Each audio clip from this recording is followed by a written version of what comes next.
Hey, what's up, everybody, and welcome to another episode of Rocket Live. I am your host, Chris Vaglio, and I appreciate each and every one of you for taking the time today to listen to an episode of the Rocket Live podcast. As always, today's interview was audio taken from a video that I did with my guest. So 3 quick things I just want to let everybody know of at the top of the show. Number 1, you can always watch all of the video versions of these interviews over on the Rocket Growth Agency YouTube channel, and you can access the link directly to this interview by using the link in the show notes. And also, while you're there too, please feel free to hit that subscribe button so that way you get notified every single time a new video is uploaded to the channel. And also, please hit that subscribe button wherever you are listening to this podcast. Number 2, if you enjoy the show and want to help and support the podcast, 2 ways you could do that is using the link in the show notes and heading over to Buy Me a Coffee. And over there, you can feel free to buy me a coffee and set whatever amount that you would like or that you feel most comfortable with. And another way that you can support the show is you can head over to my merch store, which you can access through the links here in the show notes. And feel free to buy a piece of merchandise. We have all kinds of cool branded Rocket Growth Agency and Rocket Live merch over there. And every time you buy a piece of merch, you're not only supporting the show, but we also do donate a portion of the proceeds to local charities here in New Jersey. And number 3, if you're a creative business professional right now that's listening to this and you need help creating a rock star business and brand that will help you get noticed, feel confident, and bring in more clients, then I definitely want to talk with you. Please feel free to use the link in the show notes and schedule a free 30-minute consultation with me, as I'd be happy to help to get your business rocking. Now with that, let's start the show. Hey everyone, and welcome to another episode of Rocket Live. I am here today joined by my good friend and colleague, Mr. Jason Ellinger, who is the co-founder and magic maker with Beard and Bowler. Jason, thank you so much for coming on the show today. I really appreciate it. It's good to be here. Thanks for having me. Absolutely, my friend. Yeah, I've been waiting to actually do this interview with you for a while because, listen, it's one of those things. Like, there's a shared kind of kindred spirit that we have. I mean, we've known each other for a bunch of years, but, you know, it's sort of that whole, like, you know, production guy and production it's the whole thing of being involved in a video production world. And so it's like there's a certain bond and shared spirit between, you know, everybody in the professional video world. You know, we have sort of an unspoken language. I think you just kind of look at each other and be like, yep, I know, you've been through it. Feel your pain. Yeah, 100%. Yeah, but it's all good, man. And yeah, I am happy to have you on today, and I'm really looking forward to having this chat. So let's dive into it. As I always like to say, every superhero has an origin story. So I would love to know what your superhero origin story is and how you got into this wild and wacky world of video production, a la filmmaking, storytelling. So kind of began in 2007. When I started my video production company, AJ Video Productions, and secretly that was all Jason video productions. Like, I wanted to do it all myself, right? Just in time for the 2008 recession. So it was a tough couple of years to navigate, but fast forward, I'm getting married. I wanted to have a bit more stability. Took on a day job working for the news. I was a hard news photojournalist. Had the 4 a.m. to noon shift, and I saw a lot of death and destruction around New Jersey and New York, and it just started kind of chipping away at my soul. I felt like I was adding to the noise and doing more harm than good. So I found a guy who was in probably one of the worst areas of the state, and he took 2 empty plots of land and decided to start a community garden. And in doing that, he wasn't even a nonprofit yet. He was 70 years old, and he decided to do this on top of a full-time job that he already had. And nothing would even grow there in his community farm. So what he did was he brought in his own dirt and created the garden, like willed it to live. You know, he's across from 2 burned down buildings, and every other weekend he'd hold a farmer's market. You can't afford to donate, just take a bag of the vegetables, the fruit, you know, a light in a very dark area. And eventually the community around him started building back up. Like the buildings that were burned down got repaired and fixed up. They started doing like a community fridge where people would just bring food and other people who needed it would take. So it just like really started to build up the area around him.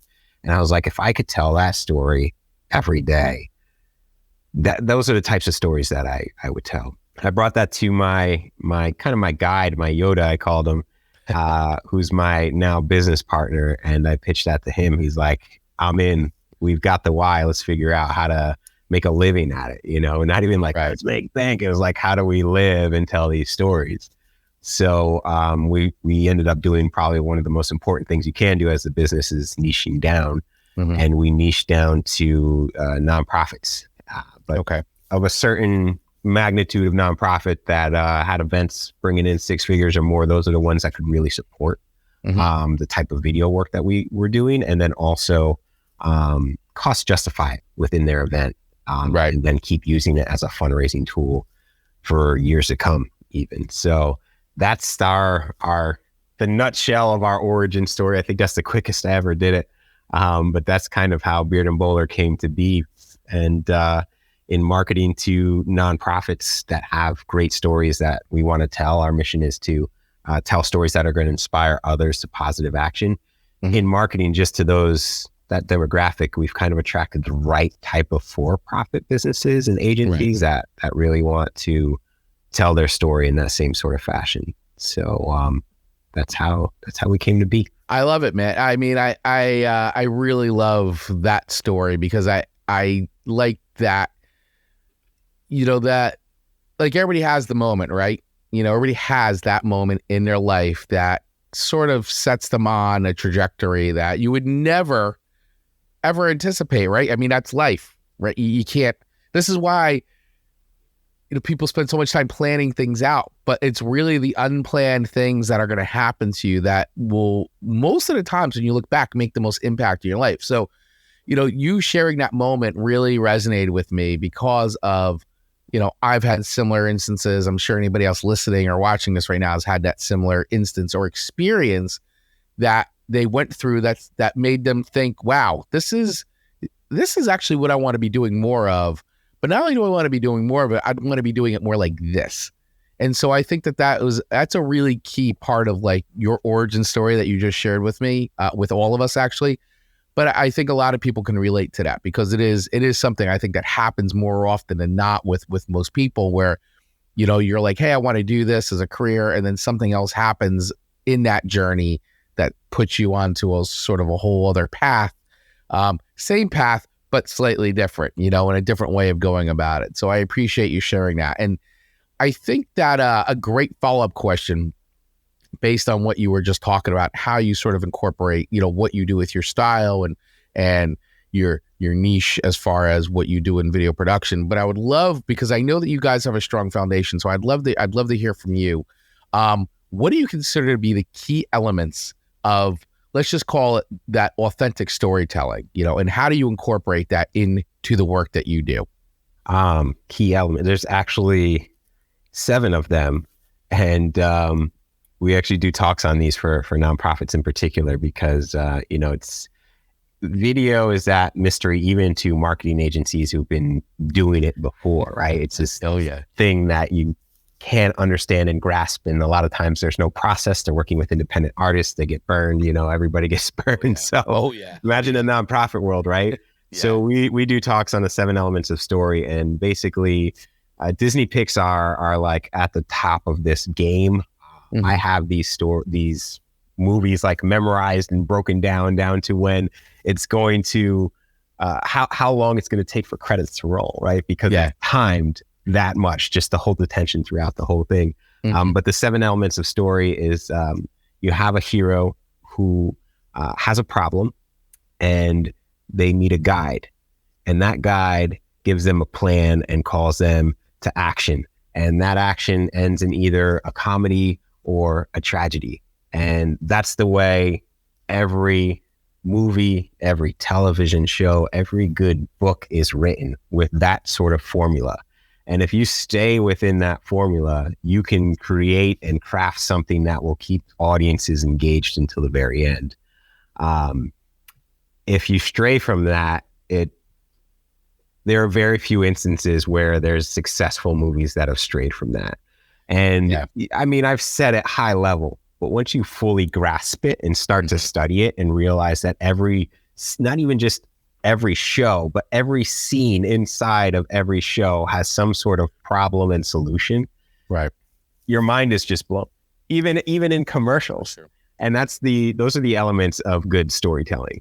I said to my crew the other day, like, why can't Marlin, from Finding Nemo, just go find Nemo? He just says, swim to the other side of the ocean, just go find his son, right? Like, right. Easy. So he goes, gets attacked by 3 sharks, gets swallowed by a whale, finds a field of jellyfish, gets swallowed again by a pelican. Like, if there is no problem in your story, we lose interest. And when the overarching problem is solved, when he actually finds Nemo and brings him back in, it's a few minutes to roll credits because we check out after that. Like, okay, it's over. I don't need to pay attention anymore. So we've just taken that formula and kind of reversed engineered it for real people, to fill out who the character is, who the guide is. Very important on who those two are. A lot of businesses and organizations kind of position themselves as the hero, and they should be the guide in the scenario. And the most important part of any story is the problem. So making sure whoever our hero is can clearly articulate what the problem is that they're facing. And we do some pre-interviews and a couple of pieces of our process to help ensure that we know that they can. But I mean, that's the secret sauce right there in a nutshell.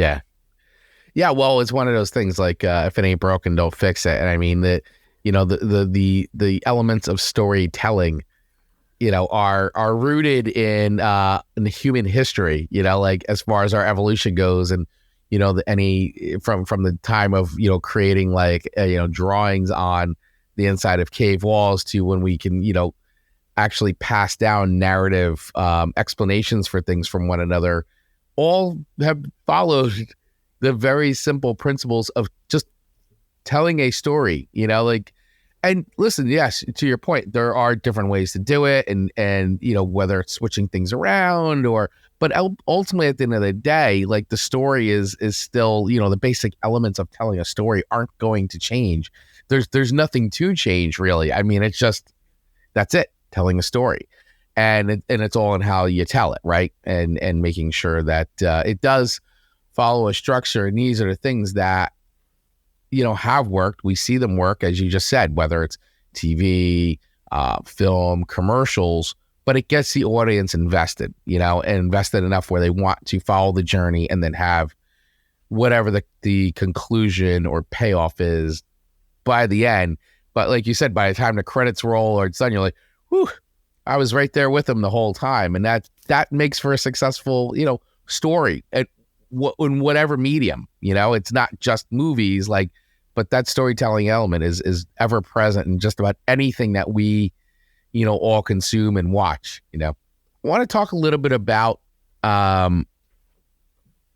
working.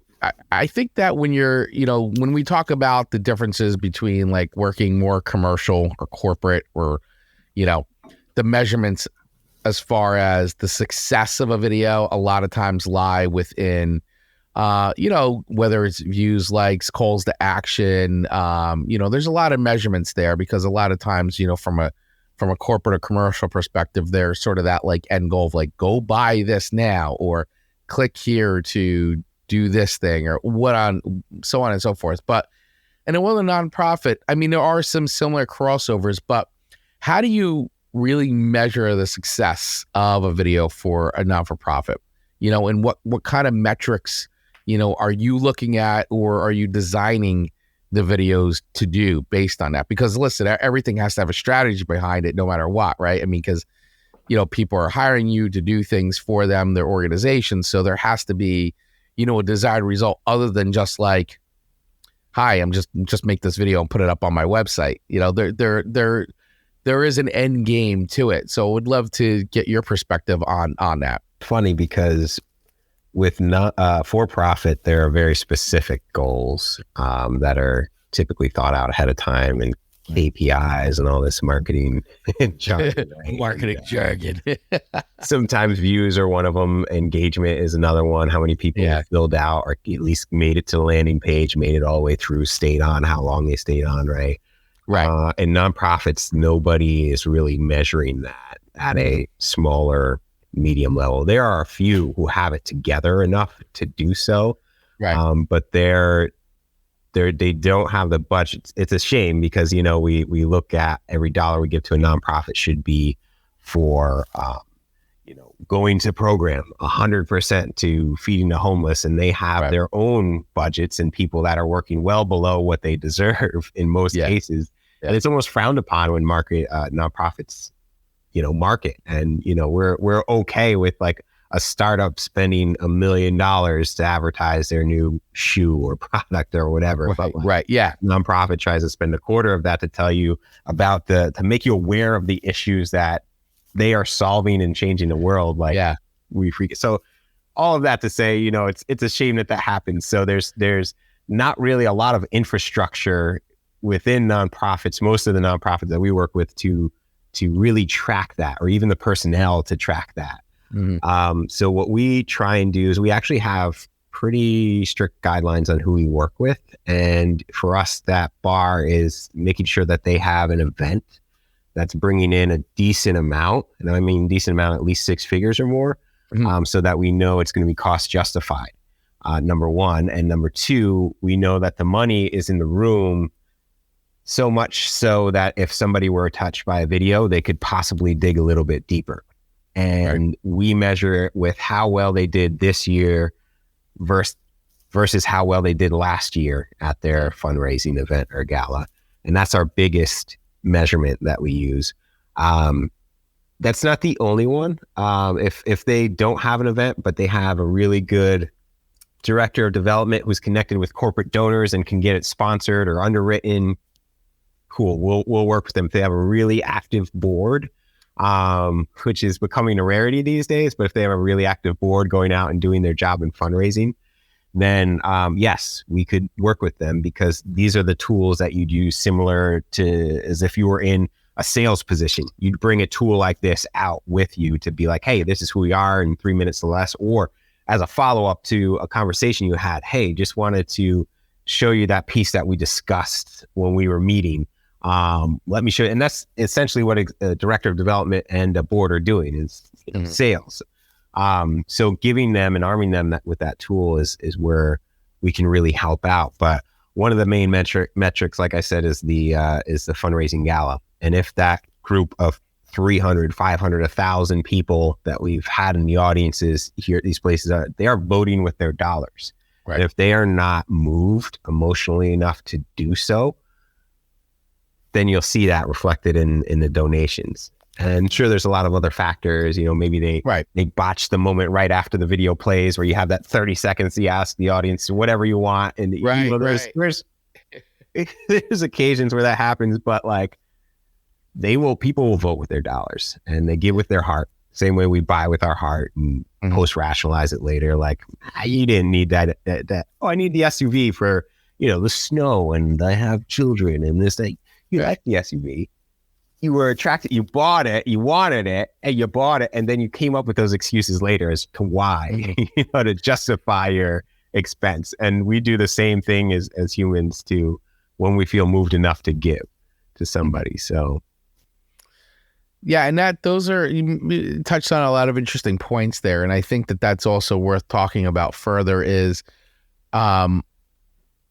the actual importance now. I feel like, you know, I'm sure people have probably seen it and they're probably sick of hearing it, but, you know, it's really true that, like, you know, content is king. And when we're talking about the world of nonprofits, that being able to make that connection with folks on a much more emotional level, you know, really at the end of the day, like, video checks all those bases, right? Because you're getting an audio and you're getting a video component all wrapped in one. So you're touching the different senses, you know, two of the main senses all at once. And and you were talking, now when you wrap storytelling into it from what you were talking about, I think that it becomes really powerful in that way. And this is where I think a lot of not-for-profits, and this is where I think you guys help out a lot because of the storytelling component, that fact that you can take a story, and find clips and little things like that then a not-for-profit can use. And actually, we're talking about making investments, right? But the investment can go a lot further when you start thinking about the different platforms and things that you can take advantage of between TikTok. We were talking about it off YouTube Shorts and YouTube itself and all the other social media platforms, Instagram Reels. Like, you don't have to think so in the box or linear that like it's a 90-second edit and it's 60 seconds or it's 5 minutes long or here's the gala cut. But it's like you can have the gala cut, you can have the Reels cut, you can have the 5 pieces of content for TikTok. Like there's so many ways to use that content and get it out there. And I would say that for anybody watching, listening, if you're involved with a not-for-profit and you haven't done video yet, or you've been on the fence about it, or think, oh my gosh, this is going to cost us an arm and a leg, we can't do it. Like it's really one of those investments that I think in this day and age, like you have to make, in an organization if, to your point, you want to increase donations and, get more dollars flowing into your given cause or organization, and, from a charitable point of view, people have to know about it. They have to know about you and your mission if they're gonna donate to it, right? And they have to feel connected to it. And I think video, I'm sure you agree with that. Video is one of the best ways to do it. Yeah, it's. Our large gala videos are not really for everyone, just because of budget or if they're a 2-man team and all volunteers or something. But absolutely everybody can do video, and we've actually started doing classes or workshops and talks for the smaller nonprofits who have that 1-man communications team or half-man communications team, and really just how to get started with your phone, or let's say a few $100s of equipment that you can use with your phone, mic, lighting, gimbal maybe, or a little tripod, wherever you're at. And I tell people all the time, sometimes we have to give them permission, like, you can use your cell phone. It's okay. You know what we do when we're on set with a crew of 6 and 2 cinematographers and lighting and audio and all this? I whip out my cell phone and I take behind the scenes of us on set. And that's sometimes our social media. Occasionally we are, gifted enough to have a behind the scenes person with a camera, but a lot of times it's just like, hey, let's get the cell phone, let's capture this, let's take a photo, let's do something, and that will work. And most of our package, to your point, like there's so many things you can do with it.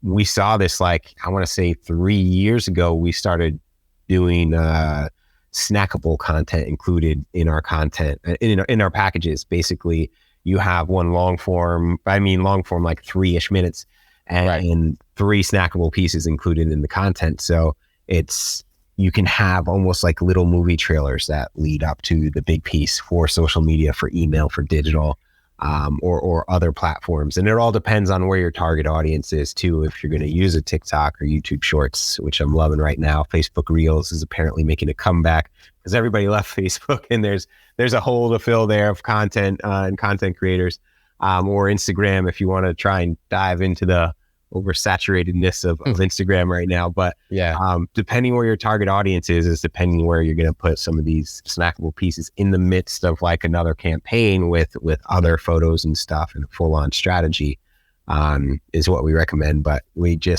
saw the need for that, and social being like a huge component. So right away we're like, we need to make this a package and then shoot efficiently enough so that when they inevitably ask for what they didn't think they needed in the beginning, that we can pull like a dozen social pieces from this if we needed to, a la carte after the fact. So I'm very strategic about the smaller content. It's the way to look at it. I mean, and that's what's happening, and it's not going away at all. In fact, it's going to become more. It's going to be more and more platforms, more content, making your message go longer, further, by, really using, the mediums. I mean, we are in I only want to say we're in a video age anymore. I mean, it's not like video's ever gone away. It's just how video is consumed, on what platform, and that's it. I mean, it's just always going to be another platform that's going to utilize video. And if you're not taking advantage of video in one way or the other, whether it's working with a company like you guys, or like you said, like using your phone and creating content like that, just to bring people in to connect with them, tell the stories, right?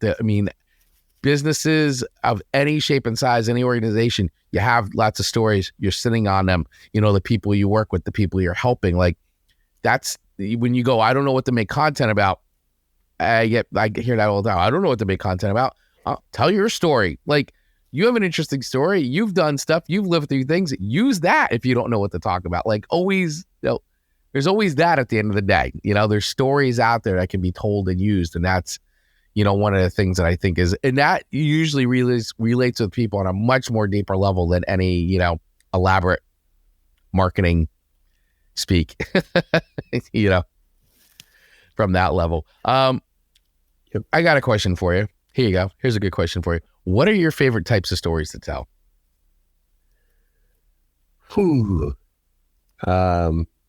And I know you do. I know you have them, because every filmmaker has the stories they love to tell, that reach them, that they like to tell. So I know you've got one or two. Our specialty is real people storytelling. So anything documentary style is where we're at. And whenever the person gets emotive, like emotional, and even we can tell for the pre-interview it's going to be good. We do pre-interviews with all of our people just to make sure that they're going to be able to clearly articulate the problem.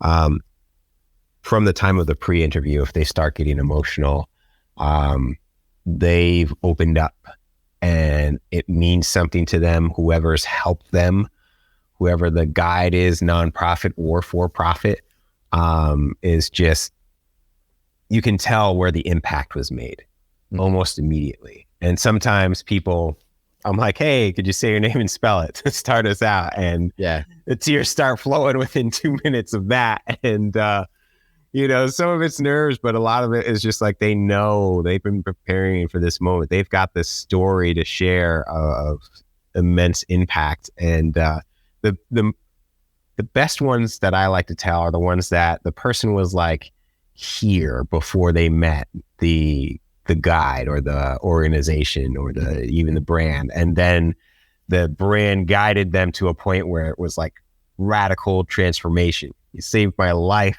You saved my marriage. You saved me from becoming a drug addict. You saved me from X, Y, Z. And that power statement that we get and we usually put at the end, like, I don't know if I'd be here today if it wasn't for X. And I've heard that multiple times in our storytelling, in our pre-interviews and stuff, where just literally life-saving work. And it's not even just nonprofits. We had a pharma company who we worked with through an agency last year, and what they did was release a non-opioid product that helped people with knee surgery. So that it was essentially a nerve blocker, and you could see where people would have been. Somebody talked about it, like, I would have been alcoholic. I would have been a drug addict. I was cooped up. I couldn't go anywhere, and I didn't want to be addicted to pills, And so all that to say, even big pharma, small pharma, however you want to say it, there are stories of impact everywhere and within brands. And I think one of my favorite quotes is like is from Sarah Elkins. We spoke at our conference a few years back, but it was, your story doesn't have to be epic to be meaningful. And that just stuck with me. We kind of undervalue our story. And what we have to offer. Sometimes we think it doesn't matter. It's not going to resonate with people. And you'd be surprised if you're speaking, let's say, to a room of 200 or 300, what one person picks up that really resonated with them and spoke to them, as opposed to the power statements and the facts and figures that you're going to drop on them. And it's just that little element of story that you had to tell in the beginning, right? Because it's your story. But like, you'd be surprised how many people resonate with that. And the thing is, you don't know who's going to resonate with what unless it's out there. So, right. Very important to keep telling your story, stories of impact you've seen. Very important. Love it. No, I love it. I agree with that 100%, you know. So going back to the origin story a little bit, before we wrap things up, I think everybody, you know, you had the moment right in there that set you on a path to where you've gotten now. But let's dial it back a little bit further. What was the moment that you realized that you wanted to tell stories, make video, get involved in film production? Was it a movie? Was it a book? Was it a friend? Was it something on TV? What was the spark that lit the creative fire in you? So it's always been brewing there, right? Since high school, when the varsity coach asked me, this little punk 8th grader, to tape the games so his players could see how they were performing, if they were taking shots, if they were running plays right. And he gets the footage back and he's like, "What are you doing? I wanted you to go left and right, you're zooming in, you're going wide, your crash zooms here, tipping out." And it's like, "What are you doing? Like, just keep it simple." And I couldn't help myself. Like, I became so fascinated with it because almost everything I picked up, I don't want to say master, but like I could really learn it quickly. I was a very fast learner. Yeah. And video was one of those elements that was just, there were so many facets involved, from even on the technical side of things, from lighting to shot composition to focus to color, like audio, adding that into it. Like, there were so many different dimensions that were like, if you were to take a still photograph, it takes skill to take good photography and frame it up right, but like add 8 other elements on top of that. And don't forget about story and the way you tell it. And it was just, it drew me in. And some of my favorite movies, like growing up, we didn't have cable, so I had the WB 11 remix with the censored versions of Aliens and Predator, and those were my favorite movies, specifically because you didn't get to see the monster or the alien until the very end.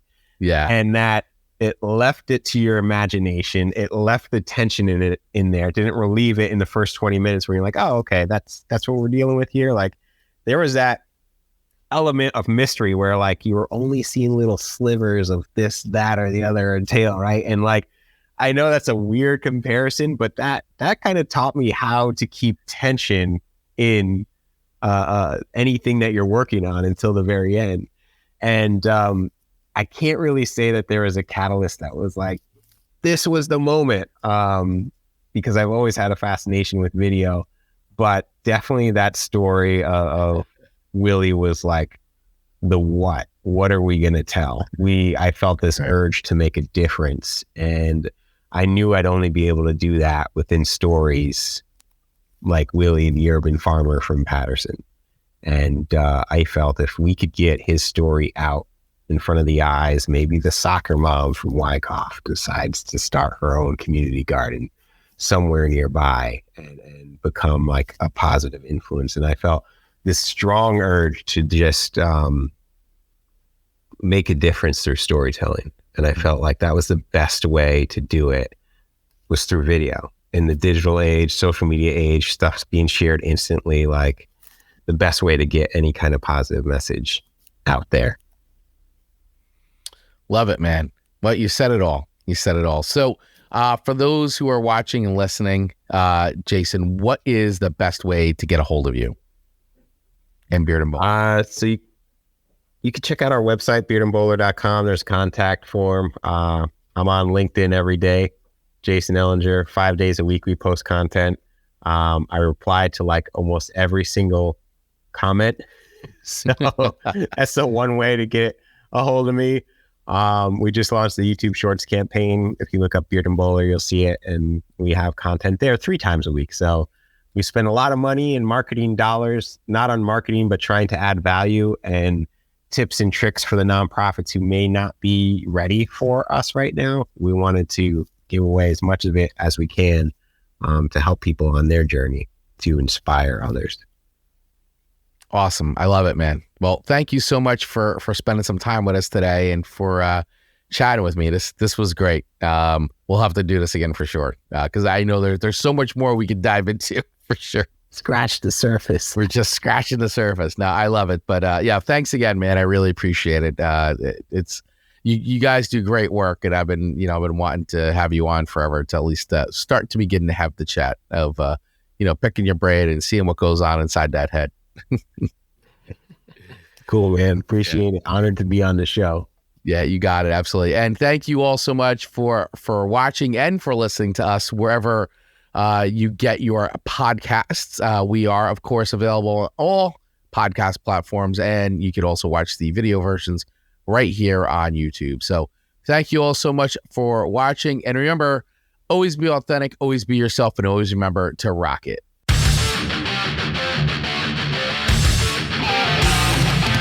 Once again, just want to thank everybody for listening to another episode of the Rocket Life podcast. Please hit that subscribe button wherever you are listening to this. And also, don't forget, you can watch the video version of this interview over on the Rocket Growth Agency YouTube channel. Just use the link in the show notes. Thanks again for listening, and don't forget to rock it.